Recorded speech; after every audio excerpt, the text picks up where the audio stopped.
வணக்கம் மக்களே, நாம இந்த ஆரோக்கியமான பதிவில் வெள்ளரிக்காயில் நிறைந்திருக்கக்கூடிய மருத்துவமைகளை பற்றி பார்க்க போகிறோம். நீர் சத்து முதல் பளபளக்கக்கூடிய சருமம் வரைக்கும் வெள்ளரிக்காயில் நம்ம நிறைய மருத்துவமைகளை பெறலாம். ஆரோக்கியமான ஒரு உணவு அப்படின்னா அது பல காய்கறிகள் நிறைந்த சேலட் அப்படின்றத நம்மளால் மறுக்க முடியாது. அதுபோல் காய்கறிகளால் தயாரிக்கப்படக்கூடிய சேலட்டில் ஊட்டச்சத்துக்கள் அதிகமாக இருக்கும். அதே போல் நம்ம வெள்ளரிக்காயை கூட சேலட்டாக வந்து எடுத்துக்கலாம். நிச்சயமாக சேலட்டுகளில் வெள்ளரிக்காய் வந்து இடம்பெறும். இதுக்கு காரணம் வெள்ளரிக்காயில் பல ஆரோக்கிய நன்மைகள் இருக்கிறதால தான். வெள்ளரிக்காயில் நீர் சத்து அதிகம் இருக்கிறதால, அதுக்கப்புறம் குறைந்த கலோரிகள் இருக்கிறதால இது உடலை ஆரோக்கியமாக பாதுகாக்கிறதுக்கு உதவிகரமாக இருக்கும். ஸோ வெள்ளரிக்காயில் என்னென்ன ஊட்டச்சத்துக்கள் இருக்குது, வெள்ளரிக்காய் நம்ம சாப்பிடும்போது என்னென்ன மருத்துவ நன்மைகள் நமக்கு வந்து கிடைக்கப்பெறுது அப்படின்றத பற்றி ஒவ்வொன்றா தெளிவாக விளக்கமாக பார்ப்போம். அதை பற்றி பார்க்குறதுக்கு முன்னாடி இந்த வீடியோவுக்கு மட்டும் ஒரு லைக்கை கொடுத்துட்டு இந்த தகவலை உங்களுக்கு தெரிஞ்சவங்களுக்கும் ஷேர் பண்ணிடுங்க. ஏன்னா இது அவங்களுக்கும் பயனுள்ளதாக இருக்கக்கூடிய ஒரு ஆரோக்கியமான பதிவு தான். இது போன்ற அப்டேட்ஸ்கள் நீங்கள் தொடர்ந்து பார்க்குறதுக்கு நம்மளுடைய ஹெல்த் நியூஸ் தமிழ் சேனலை மறக்காமல் சப்ஸ்கிரைப் பண்ணி வச்சுக்கோங்க. பக்கத்தில் இருக்கக்கூடிய பெல் பட்டனையும் கிளிக் பண்ணி ஆல் அப்படின்ற ஆப்ஷனையும் செட் பண்ணி வச்சுக்கிட்டீங்க அப்படின்னா நான் போடக்கூடிய எல்லா அப்டேட்ஸும் உங்களுக்கு நோட்டிஃபிகேஷன் அடிக்கடி வந்து சேரும். சரி வாங்க மக்களே, இப்போ வீடியோக்குள்ள போடலாம். நீர் சத்து நிறைந்திருக்கக்கூடியதாக வெள்ளரிக்காய் இருக்கிறதால நம்மளுடைய உடலில் வந்து வறட்சி ஏற்படாது. பொதுவாக கோடை காலத்தில் நமது உடலுக்கு அதிக நீர் சத்து வந்து தேவைப்படுகிறது. தினசரி வேலைகளுக்காக நம்ம வெளியே வந்து சுற்றி நேரிடும் போது நமது உடலில் அதிக நீர் சத்தை வந்து இழப்போம். இந்த மாதிரி சமயங்களில் வெள்ளரிக்காய் வந்து நமக்கு நல்ல பலனை தரும். வெள்ளரிக்காயில் வந்து அதிக நீர் சத்து இருக்கிறதால இதில் இருக்கக்கூடிய நீர் சத்து நமது உடலை எப்போதுமே நீரேற்றமாக வைத்திருக்கும். அதனால் நம்ம வெளியே செல்லும்போது கூட நம்ம அப்போ ஸ்நாக்ஸ் மாதிரி எடுத்துக்கிறதுக்கெல்லாம் வெள்ளரிக்காய் வந்து எடுத்துகிட்டு போகலாம். இது சாப்பிடும்போது நீரேற்றமாக இருக்கும் நம்மளுடைய உடல். சருமத்திலையும் எந்த விதமான சுருக்கங்களும் இருக்காது. உடலில் வந்து தாகம் ஏற்படுவதோ அல்லது உடல் வறட்சி ஏற்படுவதோ எதுவுமே இல்லாமல் நம்ம நலமோடு இருக்கலாம். கோடைக்கால பிரச்சனைகள் இருந்தாலும் நம்ம விலகி இருக்கலாம். வெள்ளரிக்காய் மலச்சிக்கலை வந்து தடுக்கக்கூடிய ஆற்றல் நமக்கு கொடுக்கும். பலரும் வந்து மலச்சிக்கல் பிரச்சனையால் இப்போலாம் அவதியுற்று இருக்காங்க. இதற்கான கண்ட மாத்திரைகளையும் மருத்துவ பரிசோதனைகளையும் வந்து செஞ்சுக்கிட்டு உடலை வந்து கெடுத்துக் கொள்வதை விட இயற்கையான உணவு முறைகளை பயன்படுத்தும் போதே நம்ம மலச்சிக்கலை எப்படியெல்லாம் சரி பண்ணலாம் அப்படின்றதுக்கான வழிகளை தேர்ந்தெடுக்க ஆரம்பிங்க. அந்த வகையில் நீங்கள் வெள்ளரிக்காயை சாப்பிடலாம். வெள்ளரிக்காயில் வந்து நார் சத்தும் இருந்திருக்கு, நீர் சத்தும் இருக்கு. ஸோ இது வந்து மலச்சிக்கலை தடுக்கிறதுக்கும் உங்களுக்கு உதவிகரமாக இருக்கும். மேலும் வெள்ளரிக்காய் வந்து சீரான உடல் இயக்கத்திற்கும் சீரான குடல் இயக்கத்திற்கும் வழிவகுக்கும். எனவே மலச்சிக்கல் பிரச்சனை இருக்கிறவங்க, சீரற்ற குடல் இயக்கம் பிரச்சனை இருக்கிறவங்க, அஜீரணம் செரிமானம் சார்ந்த பிரச்சனைகள், வயிற்று வலி, வாயு உப்புசம், வயிற்று உப்புசம் போன்ற பிரச்சனைகள் இருக்கிறவங்களாம் தொடர்ந்து தினசரி தங்களுடைய உணவுகளில் வெள்ளரிக்காயை வந்து சேர்த்துக்கொள்ளும் போது இந்த பிரச்சனைகள் வந்து உங்களால் விடுபட முடியும். காரணம் இதில் வெள்ளரிக்காய் வந்து நீர் சத்தும் நார் சத்தும் கொண்டிருக்கிறதால மலத்தை எல்லாம் உங்களுக்கு வந்து மிக எளிமையாக வெளியேற்றும். மலச்சிக்கல் பிரச்சனை எல்லாம் உங்களுக்கு வந்து இருக்காது. உங்களுடைய உடல் எடையை எந்த விதமான சைடு எஃபெக்டும் இல்லாமல் ஆரோக்கியமான முறையில் குறைக்கிறதுக்கு நீங்கள் விருப்பப்பட்டு இருக்கீங்க அப்படின்னா உங்களுடைய உணவுகளில் நீங்கள் வெள்ளரிக்காயும் சேர்த்துக்கலாம். உடல் எடையை குறைப்பதற்காக நாம் உடற்பயிற்சி போன்ற பல்வேறு வழிகளை மேற்கொண்டுட்டு இருக்க போதிலும் நமக்கு உடல் எடை வந்து குறையல அப்படின்னா ஸோ அது கூடவே வந்து வெள்ளரிக்காய் போன்ற இயற்கையாக பலன் தரக்கூடிய உணவுப் பொருட்களை நம்மளுடைய உணவுகளை சேர்த்துக்கிட்டோம் அப்படின்னா எடையை நாம் எதிர்பார்க்கக்கூடிய அளவுக்கு எந்த விதமான சைடு எஃபெக்டும் இல்லாமல் அதே சமயம் ஆரோக்கியமான முறையில் குறைக்கிறதுக்கும் உதவிகரமாக இருக்கும். இந்த வெள்ளரிக்காயில் கலோரிகள் வந்து குறைவாக இருக்கும், ஆனால் ஊட்டச்சத்துக்கள் வந்து அதிகமாக இருக்கும். ஸோ இந்த அதிகமாக இருக்கக்கூடிய ஊட்டச்சத்துக்கள் உங்களுக்கு கிடைக்க ஆரம்பிக்கும் போது பசி உணர்வு வந்து கண்ட்ரோல் ஆக ஆரம்பிக்கும். இதில் வந்து கலோரிகள் குறைவாக இருக்கிறதால இது உங்களுடைய வெயிட் எல்லாம் அதிகப்படுத்தாது. அப்போ அந்த பசி உணர்வு வந்து உங்களுக்கு தூண்டாது. அப்படின்றதுக்காக அதிகப்படியான கலோரிகள் இருந்திருக்கக்கூடிய நொறுக்கு தீனிகளை ஃபர்ஸ்ட் சாப்பிட்றத நீங்கள் வந்து தடுப்பீங்க. அது வந்து முதல்ல தடுத்து நிறுத்துறதால உங்களுடைய உடல் எடை மேலும் மேலும் வெயிட் ஆகாமல் நீங்கள் ஃபர்ஸ்ட் தடுக்கலாம். அப்புறம் வெள்ளரிக்காயில் இருக்கக்கூடிய நீர் சத்தும் நார் சத்தும் ஏற்கனவே உங்களுடைய உடலில் தேங்கி இருக்கக்கூடிய கொழுப்புகளை வந்து குறைத்து உங்களுக்கு அதை ஆற்றலாக மாற்றி சைடு எஃபெக்ட் எல்லாமே உங்களுடைய உடல் எடையை குறைக்கிறதுக்கு வெள்ளரிக்காய் உதவிகரமாக இருக்கும். ரத்தத்தில் சர்க்கரையினுடைய அளவை சரியான அளவில் பராமரிக்கிறதுக்கு கண்ட்ரோலாக வைத்துக் கொள்வதற்கெல்லாம் நம்ம வெள்ளரிக்காய் வந்து எடுத்துக்கொள்ளலாம். இப்போதெல்லாம் சுகர் ப்ராப்ளம், அதாவது சர்க்கரை நோய் இருக்கிறவங்களுடைய எண்ணிக்கை வந்து அதிகமாகிட்டே இருக்குது அப்படின்றது ஆய்வுகள் வந்து நம்ம தெரிஞ்சுக்க முடியுது.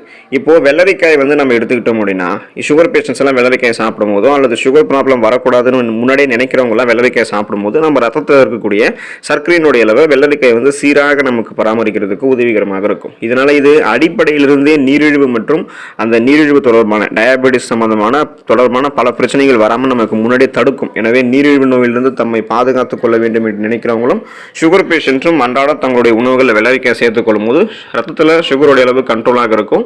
நாளடைவில் அந்த சுகர் ப்ராப்ளத்திலிருந்து விடுபடுவதற்கெல்லாம் வெள்ளரிக்காய் உதவிகரமாக இருக்கும். நோய் எதிர்ப்பு சக்தி திறனை வெள்ளரிக்காய் நமக்கு வந்து அதிகரிக்கும். இப்போதெல்லாம் எப்படி நமக்கு வந்து நோய் பரவுது அப்படின்றதே வந்து தெரியறது கிடையாது. அது மட்டும் இல்லாமல் தற்போது இப்போ இந்த கொரோனா தொற்று காலம்லாம் ஏற்படும் போது நமக்கு அந்த பருவகால தொற்று நோய் வந்து சீசனாக நமக்கு வந்து அப்படி அட்டாக் ஆகிடும். அந்த அளவுக்கு நம்மளுடைய நோய் எதிர்ப்பு திறன் வந்து கம்மியாக இருக்கிறதால தான் இதெல்லாம் நம்ம நடக்கும். அப்போ நம்ம வெள்ளரிக்காய் நம்மளுடைய உணவுகளை சேர்த்துக்கிட்டோம் அப்படின்னா இந்த வெள்ளரிக்காயில் அதிக அளவு ஆன்டி ஆக்சிடென்ட்கள் இருக்குது, விட்டமின் சி எனும் உயிர் சத்து இருக்குது. எனவே இது நமது உடலை வந்து பல்வேறு நோய் தொற்றுகளிலிருந்து பாதுகாப்பதற்கான நோய் எதிர்ப்பு சக்தியை அதிகரிக்கும். அதாவது இம்யூன் பவரை நமக்கு இன்க்ரீஸ் பண்ணி இம்யூன் சிஸ்டத்தை வந்து நமக்கு பவராக வைக்கும். இது மட்டும் இல்லாமல் இந்த வெள்ளரிக்காயில் வந்து நிரம்பி இருக்கக்கூடிய நற்பண்புகள் நம்மளுடைய உடலில் இருக்கக்கூடிய நாள்பட்ட நோய்களான இதயம் சார்ந்த பிரச்சனை, பிபி ப்ராப்ளம், சுகர் ப்ராப்ளம், மூட்டு வலி, முடக்குவாதம், இந்த மாதிரி பலவிதமான பிரச்சனைகளை எதிர்த்து போராடுவதற்கான தன்மையை நமக்கு வந்து கொடுக்கும். அந்த நாள்பட்ட நோய்களினுடைய தீவிரத்தில் நமக்கு வந்து குறைக்கும். ஸோ ஒட்டுமொத்தமாக நமக்கு இருக்கக்கூடிய நோய்களை நம்ம குணப்படுத்திக்கிறதுக்கும் சீசனாக புதுசாக அட்டாக் ஆகக்கூடிய பாக்டீரியா, வைரஸ் போன்ற தொற்று வியாதிகளை எதிர்த்து போராடி அந்த நோய்கள் வந்து விலகி இருக்கிறதுக்கும் நோய் எதிர்ப்பு சக்தி திறனை அதிகரிக்கிறதுக்கு வெள்ளரிக்காய் நம்ம எடுத்துக்கலாம். கண்களுக்கு உகந்தது வெள்ளரிக்காய்.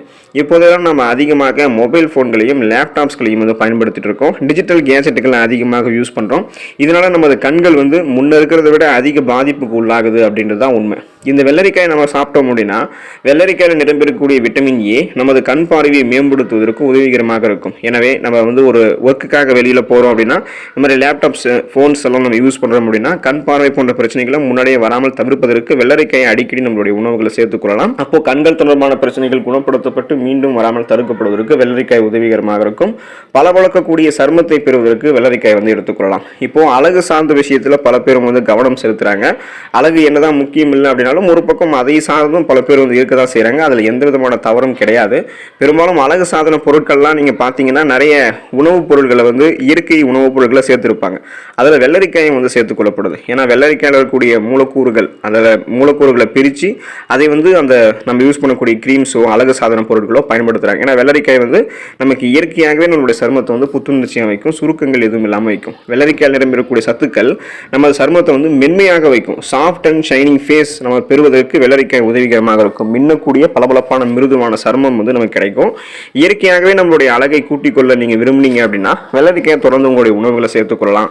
இதனால கண் கருவளையங்கள், பிளாக் சர்க்கிள்ஸ், பிளாக் பிம்பிள்ஸ், கரும்புள்ளிகள், முகத்தில் இருக்கக்கூடிய டெட் செல்ஸ், அந்த இறந்த செல்கள் எல்லாம் நீக்கி மின்னக்கூடிய சருமத்தை பெறுவதற்கு வெள்ளரிக்காய் உங்களுக்கு உதவிகரமாக இருக்கும். வெள்ளரிக்காயை சேர்த்துக் கொள்வதற்கு ஒரு சில வழிகள் வந்து இருக்கு. அன்றாடம் நம்மளுடைய உணவுகளில் வெள்ளரிக்காயை எளிமையாக நம்ம சேர்த்துக்கலாம். ஊறுகாய்களாக பயன்படுத்தலாம், சிப்ஸுகளாக கூட பயன்படுத்தலாம். வெள்ளரிக்காயை சேர்த்த சேலட் மாதிரி நீங்கள் யூஸ் பண்ணலாம். வெள்ளரிக்காயை சாண்ட்விச்சில் கூட நீங்கள் சேர்க்கலாம். பிரியாணி போன்றவற்றில் வெள்ளரிக்காயை வந்து சேர்க்கலாம். மிக எளிதான இது போன்ற வழிகளில் வெள்ளரிக்காயை உங்களுடைய உணவுகளை சேர்த்துக்கொள்ளலாம். இதில் இருக்கக்கூடிய ஊட்டச்சத்துக்கள் நமது உடலுக்கு ஆரோக்கியத்தை தருகிறது. இப்போ இந்த வெள்ளரிக்காயில் என்னென்ன ஊட்டச்சத்துக்கள் இருக்கிறதால நமக்கு இந்த நன்மைகள்லாம் கிடைக்குது அப்படின்றத பற்றி நம்ம தெரிஞ்சுக்குவோம். வெள்ளரிக்காயில் அதிக ஊட்டச்சத்து வந்து நிரம்பி இருக்கக்கூடியதாக இருக்கு. பல முக்கியமான விட்டமின்கள், தாதுக்கள் அடங்கியிருக்கு. சிறிது சிறிதாக வெட்டப்பட்ட ஒரு அரை கப் வெள்ளரிக்காய் இருக்குன்னு வச்சுக்கலாம். ஸோ அந்த அரை கப் வெள்ளரிக்காயில் 8 கலோரிகள் மட்டும்தான் இருக்கு. ஆனால் அதில் 1.9 கிராம் கார்போஹைட்ரேட்டுகள், 0.3 கிராம் புரோட்டீன் என்று சொல்லக்கூடிய புரதங்கள்லாம் அடங்கியிருக்கு. மேலும் வெள்ளரிக்காயில் மெக்னீசியம், பொட்டாசியம், விட்டமின் சி எனும் உயிர் சத்து, விட்டமின் கே, மேங்கனீஸ் ஆகிய சத்துக்கள்லாம் நிரம்பியிருக்கு. ஆரோக்கியமான வாழ்வுக்கு தினசரி நம்மளுடைய உணவுகளில் வெள்ளரிக்காய் சேர்த்துக் கொள்ளும் போது நமக்கு நிறைய மருத்துவ நன்மைகள் கிடைக்கப்பெற்று நம்ம நலமோடு வாழலாம். எனவே தொடர்ந்து வெள்ளரிக்காய் சேர்த்து சாப்பிட்டு அதில் இருக்கக்கூடிய மருத்துவ நன்மைகளை பெற்று ஆரோக்கியமாக இருங்க. அடுத்த ஆரோக்கியமான பதிவில் மறக்காம சந்திப்போம். நன்றி மக்களே.